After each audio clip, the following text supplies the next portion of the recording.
4 miles above the Pacific, an American fighter is hauling itself around in a turn so tight the pilot can feel the blood draining from his head and the airframe shuddering at the edge of a stall.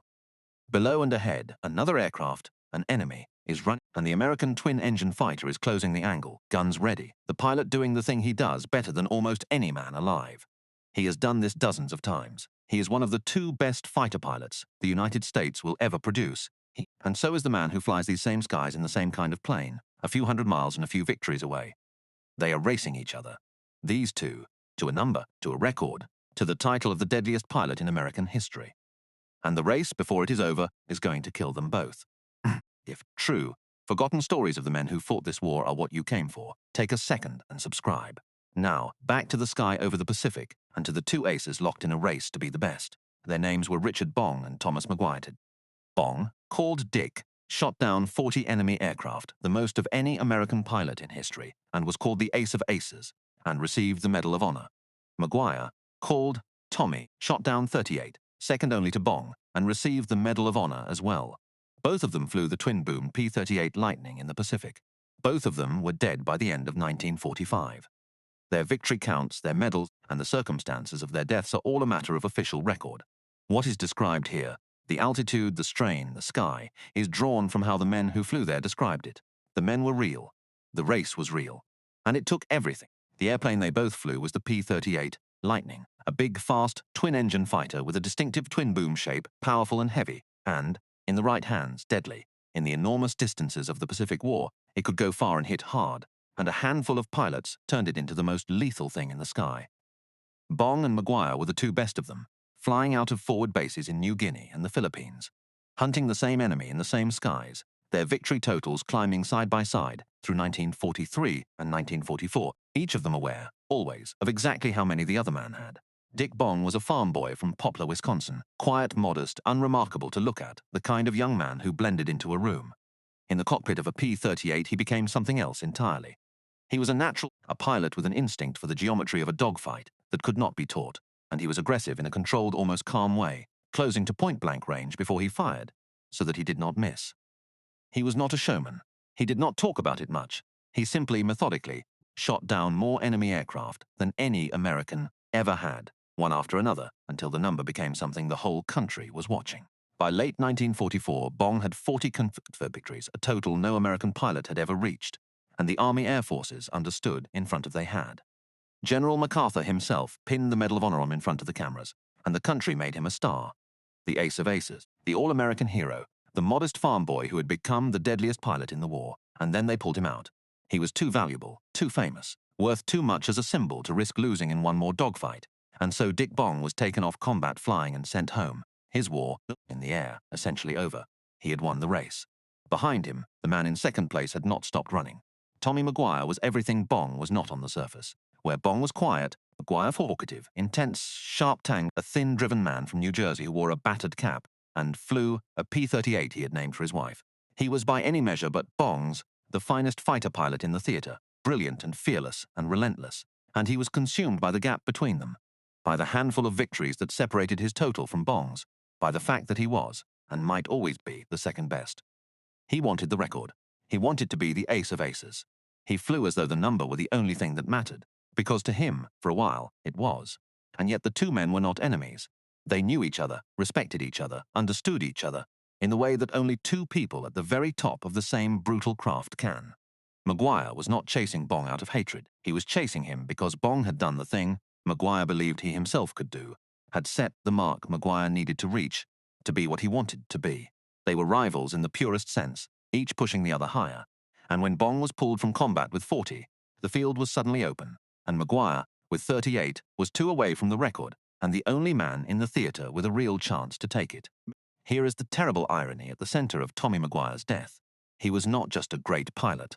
He was a great teacher of pilots, a man who had survived long enough and thought hard enough about aerial combat that he had worked out the rules that kept men alive. He drilled them into the younger pilots under him. He preached discipline, he preached not throwing away your advantages. And one rule above all others he hammered home, because he had seen it kill so many good pilots. In a low-speed turning fight, at low altitude, you drop your external fuel tanks, because those heavy tanks make the airplane sluggish, And a sluggish airplane in a tight low turn will stall and spin into the ground before you can recover. Drop the tanks. Never turn hard, low and slow, with the tanks still on. He said it constantly. He knew it was true. He had watched it be true. On the 7th of January, 1945, over the Philippines, McGuire was leading a small flight of P-38s when they tangled with a single skilled Japanese fighter pilot at low altitude. The enemy pilot got onto the tail of one of McGuire's wingmen, and the young American was in trouble, about to be shot down. And Tommy McGuire, the teacher of the rules, the man who preached discipline above the record, made a choice in a fraction of a second. To save his wingman, he threw his P-38 into a hard, tight, low-altitude turn at low speed to bring his guns to bear on the enemy before the enemy could kill his man. And he did it with his fuel tanks still attached. The airplane did exactly what McGuire had spent years warning other men it would do.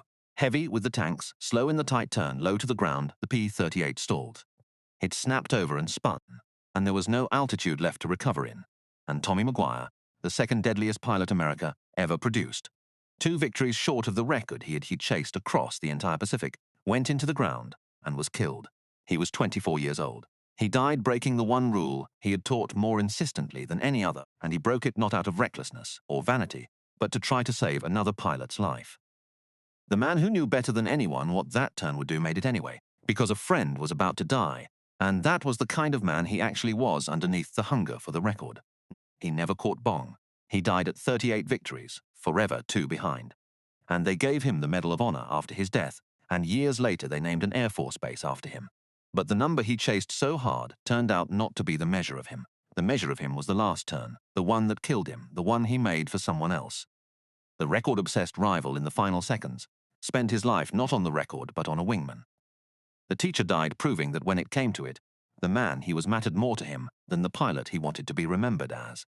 Dick Bong, meanwhile, was home, and safe, and famous, and out of the war.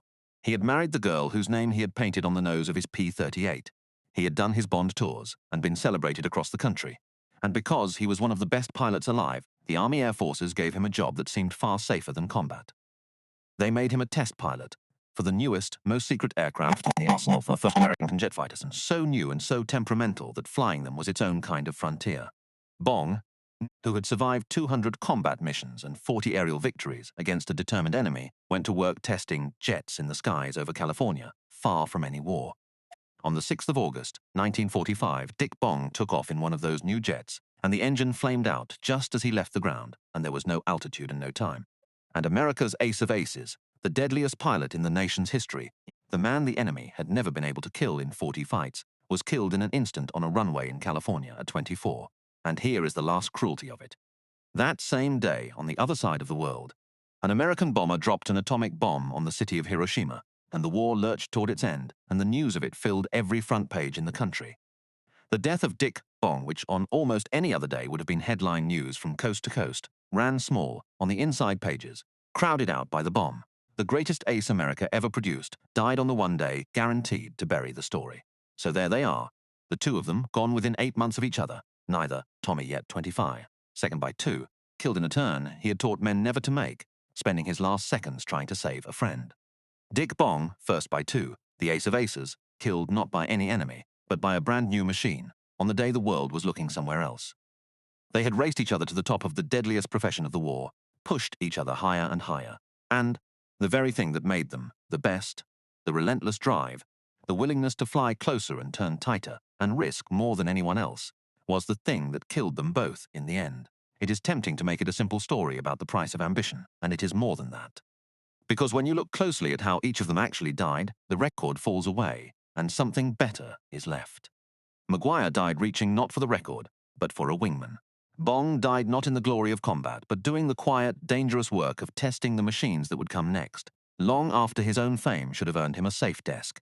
2 young men who were the best there ever was at killing from the air, and who, at the very end, each turned out to be about something more than the killing and the counting. The race made them famous. What they did when the race no longer mattered is what should make them remembered. They flew higher than anyone, and they fell within a year of each other, 2 boys who were the best and who did not live to be anything else.